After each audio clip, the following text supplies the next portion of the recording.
खासरोड थाना टीआई यादव के खिलाफ नारेबाजी कर धरना प्रदर्शन। धाकड़ समाज के सैकड़ों युवाओं ने थाने का घेराव किया। समाज के 24 व्यक्तियों पर जुए सट्टे का झूठा प्रकरण का किया विरोध। थाना प्रभारी रविंद्र यादव को निलंबित करने की मांग पर अड़े रहे।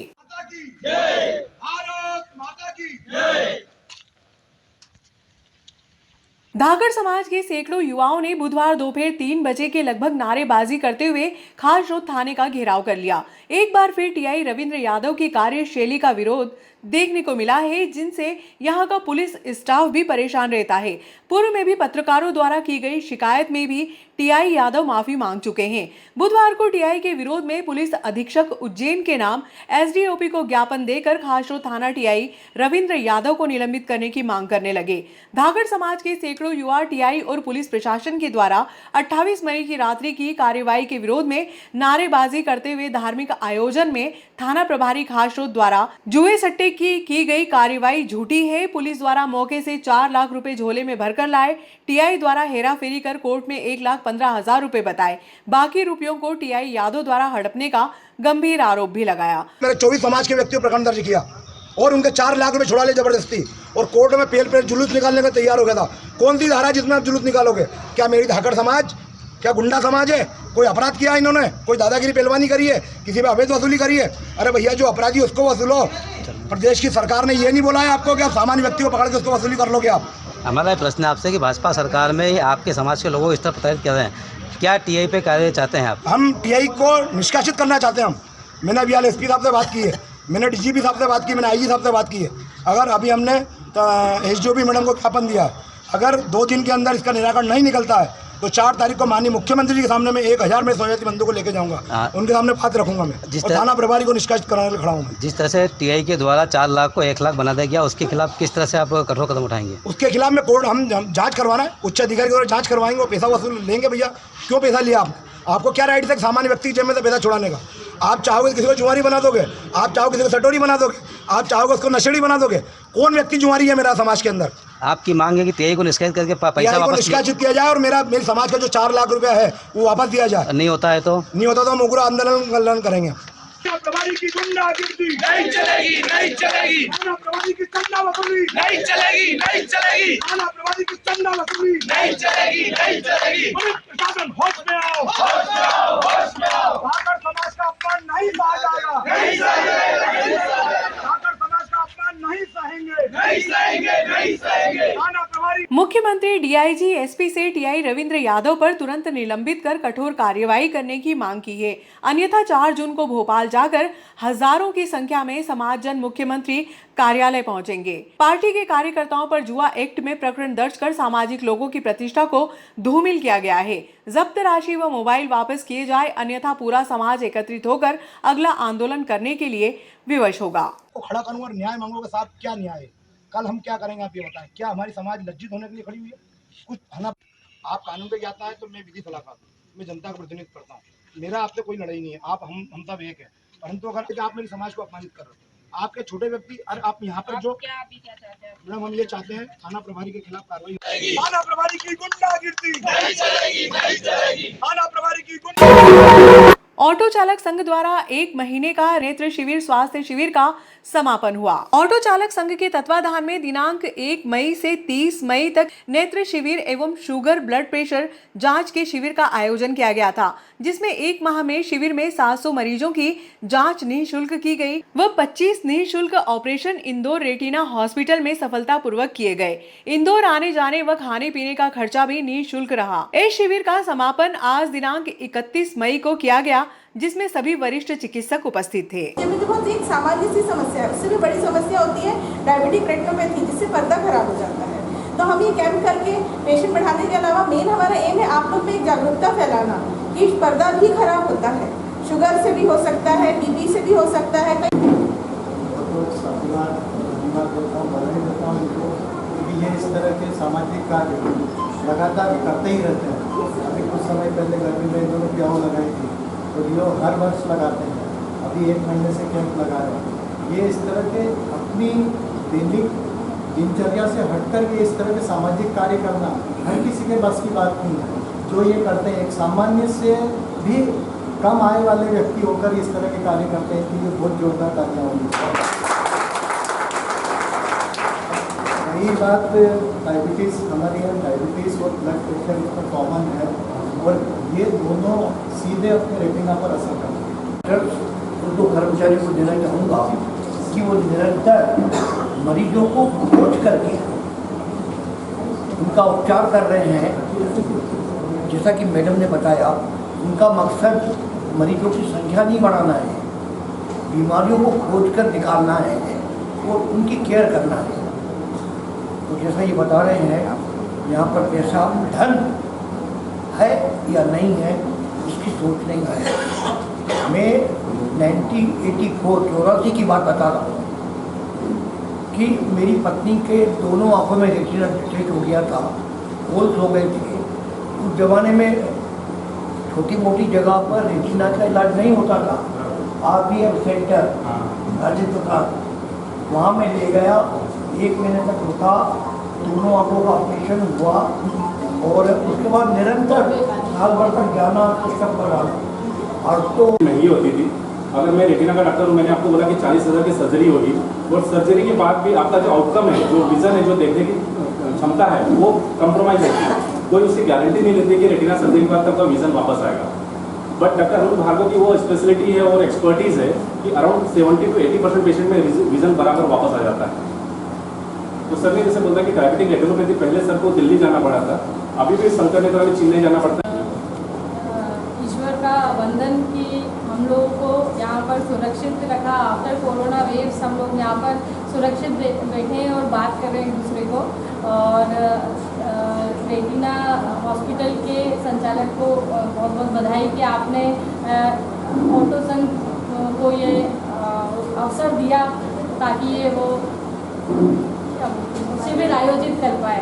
आप सभी लोगों को बहुत बहुत बधाई, मंचासीन सभी डॉक्टर्स को और सभी गणमान्य नागरिकों को बहुत बहुत बधाई।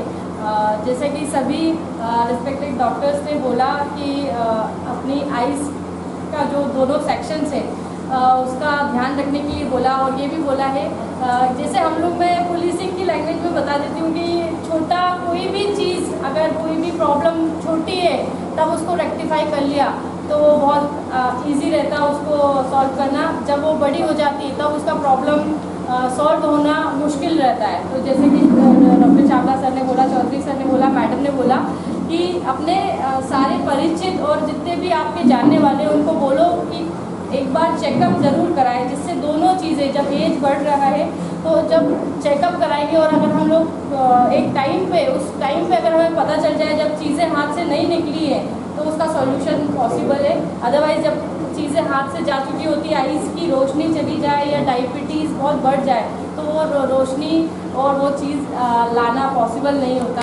अनिल भाई को धन्यवाद के पात्र हैं, जो हमेशा निरंतर, मैं इनको काफ़ी पिछले वर्षों से जानता हूँ, मेरे द्वारा पानी का काम हो, समाज सेवा का काम हो, और आज ये जो सेवाएं उनके थ्रू आ रही है वो सराहनीय है। पूरी टीम को देखना, स्पेशलिटी हॉस्पिटल की पूरी टीम को बधाई देता हूँ, आजका नगर की तरफ से धन्यवाद ज्ञापित करता हूँ। जैसा कि सुरेश भाई साहब को अच्छा लगा कि 1 महीने तक, मुझे भी अभी मालूम पड़ा कि 1 महीने तक इस कैंप का आयोजन किया गया। तो अपने आप में बहुत बड़ी बात है, कैंप का आयोजन तो हम भी देखते हैं। 2 दिन 1 दिन में आयोजक भी थक जाते हैं और कराने वाले भी थक जाते हैं और आने वाले भी थक जाते हैं। पर इन्होंने इस काम को 1 महीने तक कंटिन्यू किया और कई मरीजों को खोजा, उनका ऑपरेशन किया, इलाज किया। दूसरे दोनों की टीम बहुत बधाई की बात है। मैं रेटिना स्पेशल हॉस्पिटल के विजयनगर में था, विजयनगर में ब्रांच, वहाँ पर मैंने 2 पेशेंट को भेजा था काफ़ी 3-4 साल पहले मेरे परिवार के लिए, उनके इलाज के लिए। और मैंने देखा दोनों में ही सकारात्मक परिणाम होता। आज तो अपनी सामान्य जिंदगी जीते थे, 5-5, 6-6 साल होते दोनों को, और अपनी सकारात्मक जिंदगी जीने। थैंक यू फारूक, आप बहुत अच्छा काम कर रहे हैं। Thank you Mohammad. ये मनीषा है, ये सबसे पुरानी, बहुत पुराने कारका के लिए पूजा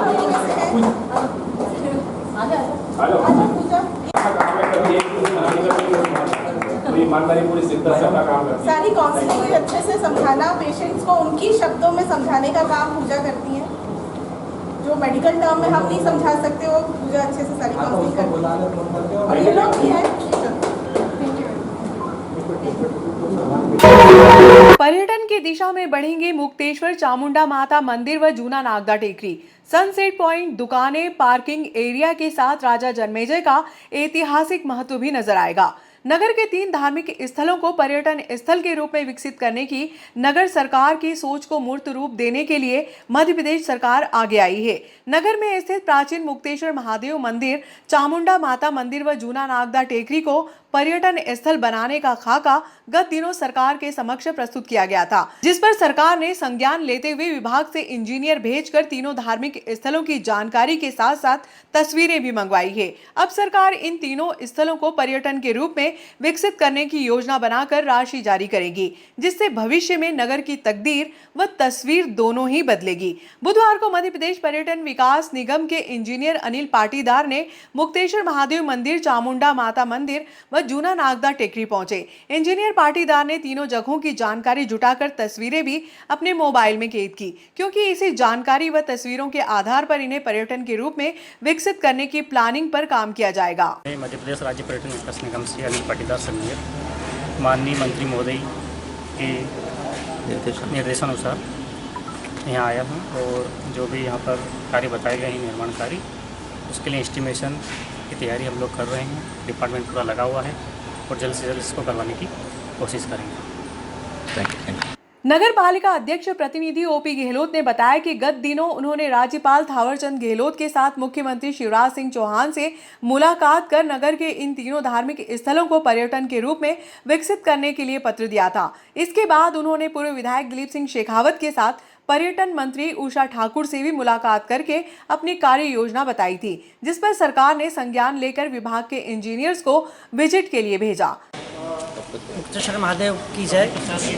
मैं कुछ दिनों पूर्व मध्य प्रदेश पर्यटन विकास निगम के अध्यक्ष आदरणीय विनोद गोटिया जी और हमारी संस्कृति मंत्री आदरणीय उषा ठाकुर जी से मिलके पत्र दे के आया था कि नागदा नगर में कुछ ऐसी सांस्कृतिक धरोहरें, कुछ ऐसी हमारी परंपरा जिसके अनुसार यहाँ के धर्म और लोग उनको मानते हैं और उसमें कई प्रकार की सार्वजनिक गतिविधियाँ होती है।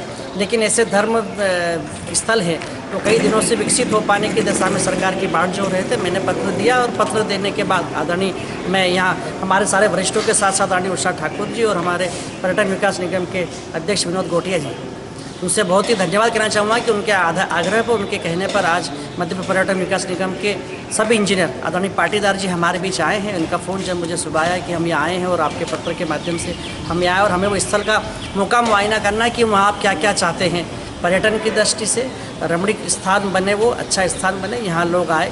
तो हमने उनको 2-3 पॉइंट दिखाया। अभी मुक्तेश्वर महादेव मंदिर की हमें हमारे मंडलाध्यक्ष जी और हमारे उपाध्यक्ष जी, हमारे पार्षद जी, हमारे सीएमओ साहब और सब लोग हमारी टीम आदरणीय पाटिल के साथ में घूम रही है।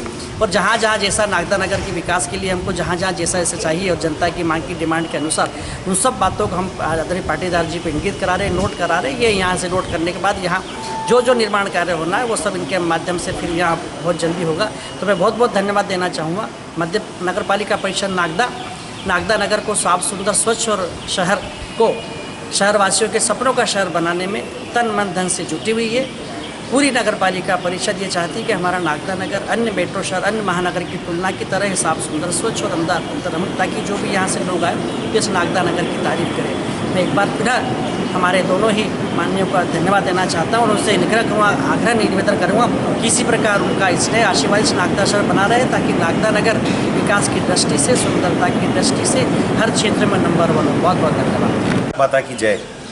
हमारे शहर के लिए एक बड़ी प्रसन्नता की बात है कि हमारे शहर से हमारे नगर पालिका के अध्यक्षा बड़ी बहन संतोष ओपी गहलोत जी द्वारा पर्यटन विकास निगम के माध्यम से और हमारी सांस्कृतिक मंत्री उषा ठाकुर जी के माध्यम से ये निवेदन किया गया था कि हमारे शहर की जो सांस्कृतिक धरोहर है उसके विकास के लिए उन्होंने पत्र सौंपा था और उस पत्र का ये प्रभाव रहा कि आदरणीय सांसद प्रतिनिधि ओपी गहलोत जी आदरणीय मंत्री महोदया से विनोद गोटिया जी से मिले और उसके तत्काल प्रभाव से हमारे बीच आज पर्यटन विकास निगम से हमारे सब इंजीनियर साहब हमारे बीच मौजूद हैं जो हमारे विभिन्न इन क्षेत्रों का दौरा कर रहे हैं, जिसका एस्टिमेशन कर रहे हैं और आगे इस नगर में जो 3 क्षेत्र हैं हमारे मुक्तेश्वर महादेव मंदिर, चामुंडा माता मंदिर और राजा जन्मेजय की स्थली जो टेकरी है हमारे नागदा में, उसका विकास होगा। इन तीनों ही क्षेत्रों के विकास के लिए आज हमारे बीच में माननीय सब इंजीनियर साहब मौजूद हैं और हम शहर की सांस्कृतिक धरोहर को इसलिए भी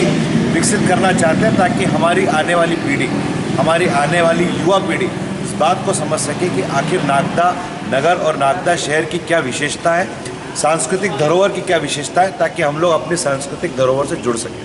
मैं नगरपालिका की पूरी टीम को बहुत शुभकामना प्रेषित करता हूं कि आपका सार्थक प्रयास निश्चित ही नागदा नगर की सांस्कृतिक धरोहर को एक अमिट छाप छोड़ेगा और एक नई विकास की दिशा की ओर ले जाएगा। बहुत बहुत धन्यवाद। जय हिंद, जय भारत। अध्यक्ष जी और उनकी पूरी टीम, हमारे मध्य प्रदेश के पर्यटन मंत्री उषा जी ठाकुर और मध्य प्रदेश पर्यटन विकास निगम के अध्यक्ष श्री विनोद जी गोटिया से आप लोगों ने भोपाल जाकर भेंट की थी और नागदा नगर की कुछ धार्मिक और सांस्कृतिक धरोहर, उनके संरक्षण और उनके सौंदर्यीकरण के लिए आपने पत्र दिया था और आग्रह किया था कि पर्यटन विभाग के माध्यम से यहाँ का सौंदर्यीकरण और विकास के यहाँ पर कार्य किए जाएं। इसी तारतम्य में आज पाटीदार जी का यहाँ पर आगमन हुआ और आपके साथ हमारी पूरी टीम ने यहाँ पर दौरा किया। मुक्तेश्वर महादेव मंदिर समिति के अध्यक्ष के नाते मुझे भी आपने यहाँ पर बुलाया और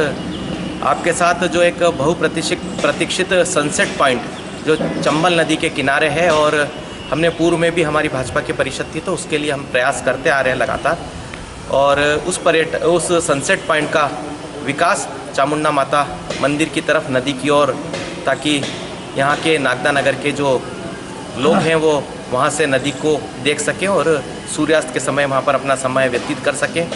कुछ दिन पहले हमारे नगरपालिका अध्यक्ष प्रतिनिधि ओपी गहलोत जी और हमारे पूर्व विधायक दिलीप सिंह शेखावत जी के द्वारा हम भोपाल गए थे। भोपाल जाने के बाद में पर्यटन मंत्री उषा जी ठाकुर जी से मिले, हमारे नगर निगम के मंत्री भूपेंद्र सिंह जी और हमारे यशस्वी मुख्यमंत्री जी शिवराज सिंह चौहान साहब से मिले थे और पत्र दिए थे।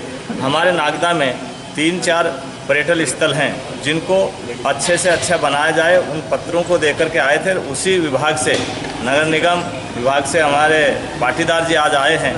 तो इन एक अपने मुक्तेश्वर महादेव मंदिर और जूना नागदा की टेकरी और माता चामुंडा माता मंदिर, इनके तीनों के हम पत्र दे के आए थे। उसी विषय के अंदर आज हमारे ये सब इंजीनियर पाटीदार जी आज नागदा आए हुए हैं और इन चीज़ों का ये निरीक्षण कर रहे हैं। आगे नागदा के लिए अच्छे से अच्छे पर्यटन स्थल बने, इसीलिए सभी पहुंचे हुए हैं। और आज हमारे बीच लोक निर्माण समिति के चेयरमैन महेंद्र सिंह धोनी जी, सांसद प्रतिनिधि ओपी गहलोत जी, पार्षद हमारे सतीश जी, जिला महामंत्री धर्मेश जी और मंडल अध्यक्ष सीएम अतुल जी और हमारे कर्मचारी सीएम जाट साहब और पंचोली जी भी आज यहाँ उपस्थित हैं। सभी हम आए हुए हैं और ये पाटीदार जी निरीक्षण करने के लिए आए हैं कि हमारे नागदा एक पर्यटन स्थल बने, बहुत अच्छा कार्य होगा, इसलिए हम सब उपस्थित हुए। भारत माता की जय। मुक्तेश्वर महादेव मंदिर यहाँ सनसेट पॉइंट मिनी गार्डन फुटकर व्यापारियों के लिए छोटी छोटी दुकानें बनाकर दी जाएंगी। इसके अलावा पार्किंग एरिया डेवलप किया जाएगा ताकि शिवरात्रि में भोलेनाथ के दर्शन के लिए आने वाले श्रद्धालु अपने वाहन व्यवस्थित करके अपने वाहन पार्क कर सके। ज्ञात रहे कि सनसेट पॉइंट विकसित करने का प्रस्ताव नगर पालिका की पूर्व परिषद लेकर आई थी, जिसे अब नई नगर सरकार आगे बढ़ा रही है। चामुंडा माता मंदिर के सामने ब्रिज बनने के बाद अब छोटी पुलिया पर व्यापारी अस्थायी दुकानों के माध्यम से अपना व्यापार संचालित करते हैं। नगर पालिका की मंशा है कि इन्हें पक्की दुकानें बनाकर दी जाए। मंदिर के पीछे पत्थर का टीला बना हुआ है जहां किड्स जोन, फूड जोन बनाकर दें ताकि दर्शनार्थी दर्शन के साथ साथ मनोरंजन भी कर सकें। जूना नागदा टेकरी पर महाभारत कालीन यज्ञ टेकरी को विकसित करने की योजना लंबे समय से चल रही है, जो अब अस्तित्व में आई है। इस टेकरी को टूरिस्ट पॉइंट के रूप में विकसित करके इसे राजा जन्मेजय के ऐतिहासिक महत्व के रूप में प्रदर्शित किया जाएगा, ताकि भविष्य में टेकरी देखने आने वाले पर्यटक इसका महत्व भी जाने।